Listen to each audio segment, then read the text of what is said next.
Hi students, this is the last topic of the chapter and it's an important one.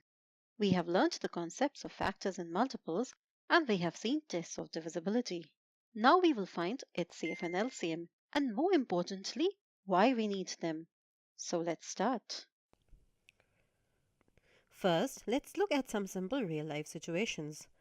Let's say two boys, Virat and Sachin, are good, hard-working boys, and they will get balls of their choice from two boxes.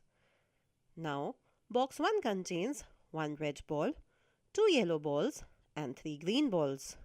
And box 2 contains two red balls, one yellow ball, and four green balls.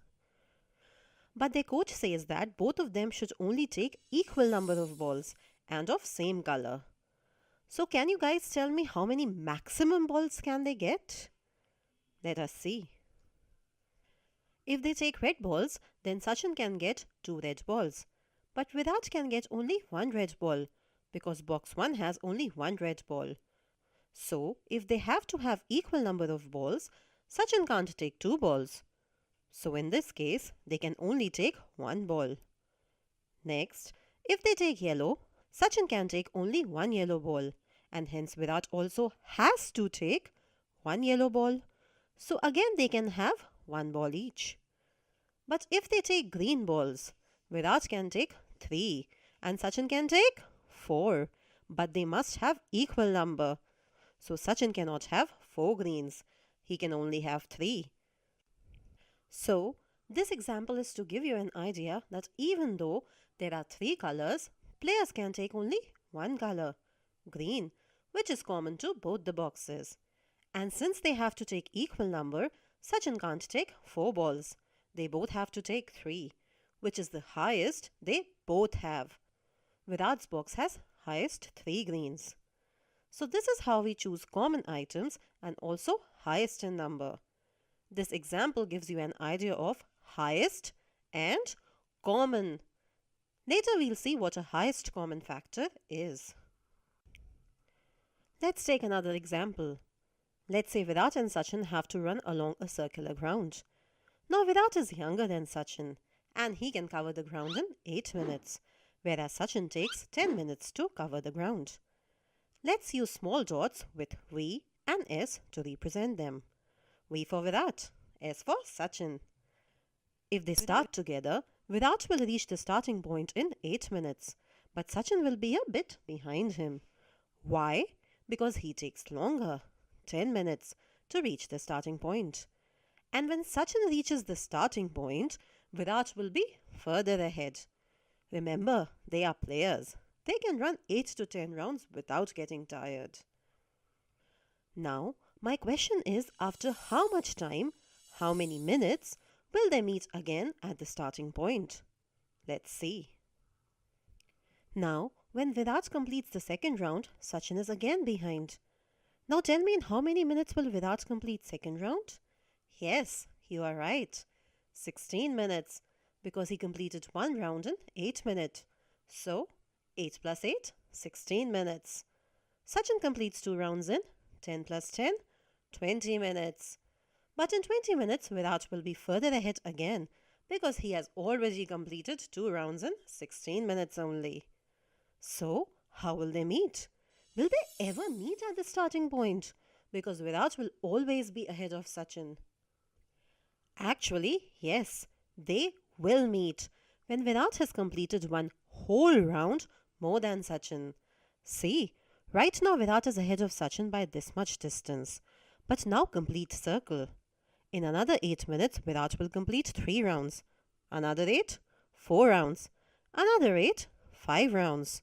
So, 8 plus 8 plus 8 plus 8 plus 8, 5 times, is equal to 40 minutes. In 40 minutes, he will complete 5 rounds. And what about Sachin? Here, he completes the 3 rounds in 30 minutes and 4 rounds in 40 minutes. 10 plus 10 plus 10 plus 10.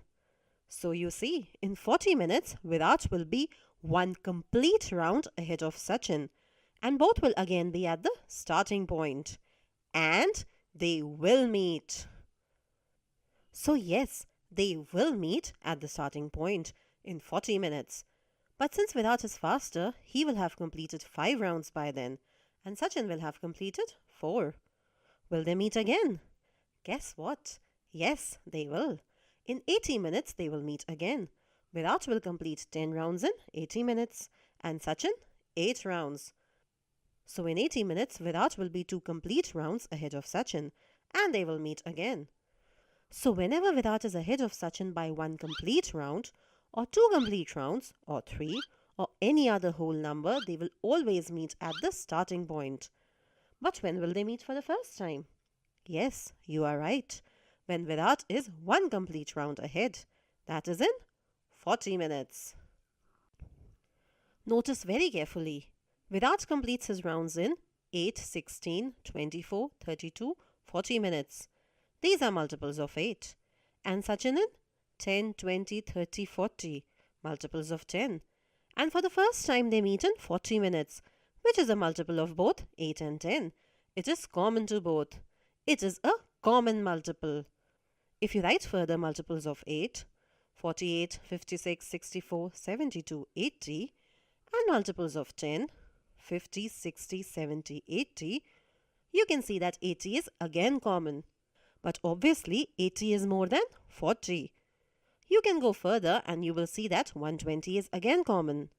But 40 is the least out of them. So 40 is a multiple. 40 is common to both 8 and 10. And 40 is the least. So 40 is the least common multiple. So this example gives you an idea of what a LCM is. Now that we have seen 2 real life situations, let us understand the concept through some number examples. Now, what is HCF and LCM? What is the concept? Something to do with factors and multiples. Let's take 2 numbers, 16 and 24. Factors of 16 are 1, 2, 4, 8, 16. And 24 are 1, 2, 3, 4, 6, 8, 12, 24. Now we can see that apart from 1, some numbers are factors of both 2, 4, 8. So these factors are common to both 16 and 24, and we can call them common factors. But 2 is less than 4, which is less than 8, so 8 is highest among the common factors, and that is exactly what HCF is, highest common factor. HCF is the highest of the factors which are common. Least common factor is clearly 1. However, in co-prime numbers, such as 5 and 7, highest common factor is 1. Now LCM. Something to do with multiples. Yes. So let's write some multiples of 16 and 24. Remember from the first topic, factors are limited, but multiples are unlimited. We can see that some numbers are multiples of both, 48, 96, etc. We call them common multiples. But 48 is less than 96, and it will clearly be less than all other multiples. So it is the least among all the multiples, and that is precisely what LCM is. Least common multiple. LCM is the least of the multiples which are common. Obviously, since multiples are unlimited, we cannot find the highest common multiple. What about LCM of coprime numbers? Again, take 5 and 7 and list down their multiples. For 5, 10, 15, 20, 25, 30, 35. For 7, 7, 14, 21, 28, 35. Observe one thing, that multiples of 7 are increasing faster than that of 5. For example, we have to multiply 4 to get 20, whereas for 7, multiplying 3 gives 21, which is greater than 20. So obviously, 7 will reach the common multiple faster, meaning for 7, common multiple will appear earlier in the table. We can see that common multiple is 35, and it is the fourth multiple of 7, whereas in 5 it is sixth. And since there is no other multiple before 35 common to both, it is the LCM. And we know that 35 is 5 into 7. So LCM for coprime numbers is their multiplication. You can sense that the name of LCM is suggestive. Multiple means many things, and common means present in all. But we cannot always write all the factors or multiples of numbers to find HCF and LCM. what do? Actually, we use the concept of LCM of co-prime numbers to find HCF and LCM. Let's see how. Now, we just learned that HCF for co-prime numbers is 1 and LCM is their multiplication.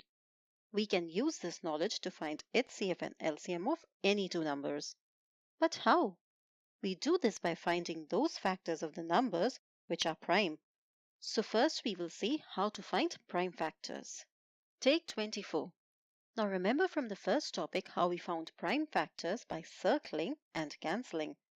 We will do the same here, but instead of writing all the numbers, we will start with the smallest prime number, 2, and start dividing 24. Alright, so 24 divided by 2 gives 12.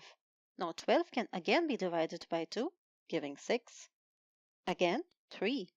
And now 3 can't be divided by 2. So we divide it with the next prime number, which is 3 itself. So 3 divided by 3 is 1. So we have reached 1. Here we stop. See, this method is not exactly like circling and cancelling, because there we find all the prime numbers, but here we find only those prime numbers which are factors of 24. We didn't get 5 or 7 because they are not the factors of 24. Alright, so now 2 and 3 are the prime factors of 24, and 24 can be written as their multiplication. 2 into 2 into 2 into 3. Writing a number as a multiplication of its prime factors is called prime factorization. So now that we know prime factorization, let's find HCF and LCM of 16, 24, and 60. So 16 divided by 2 is 8. Again divided by 2 is 4. Again 2, and then 1. So 16 is 2 into 2 into 2 into 2. Similarly, we can write 24 as 2 into 2 into 2 into 3, and 60 as 2 into 2 into 3 into 5. Now how to find HCF and LCM? Start with HCF. To find HCF, we have to find prime factors which are common and the number of times that they are common.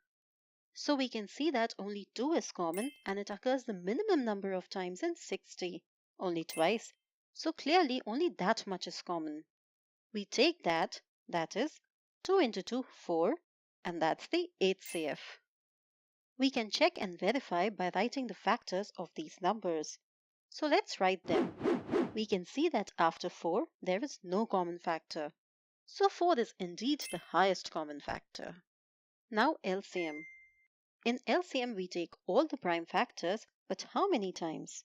The maximum number of times that they occur in any number. So 2 occurs a maximum of 4 times in 16. 3 occurs a maximum of 1 time, both in 24 and 60. And 5 again only 1 time in 60. We multiply this to get the LCM. So LCM is 2 into 2 into 2 into 2 into 3 into 5, 240. Let's verify the answer. Multiples of 60 are 60, 120, 180, 240.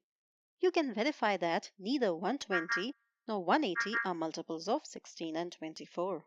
240 is 16 into 15 is 240 and 24 into 10 is 240. So yes, 240 is the least common multiple.